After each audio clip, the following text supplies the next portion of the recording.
Marami na naman nag-question from drive, bakit ko daw ba nilagay kagad sa park tsaka in-engage ang handbrake? Ang tama daw, dapat ilalagay muna natin sa neutral, i-engage natin yung handbrake bago natin ilalagay sa park. Okay, ito yung idea dyan mga paps.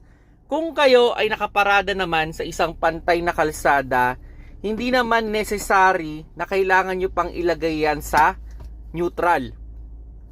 Pwede nyo na kagad idiretso yan from drive, idiretso nyo yan sa park, tsaka nyo i-engage yung handbrake.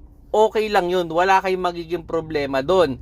Kaya lang naman natin nire-remind na dapat dumaan tayo sa neutral kung sakaling ang naparadahan ninyo ay medyo paakyat or pababang kalsada, para maiwasan natin yung pagka-stress up ng parking pole. At ganito yung tamang procedure niyan.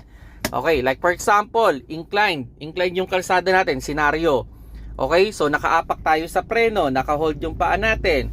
So ang gagawin natin dyan, ilalagay muna natin siya sa neutral. Okay?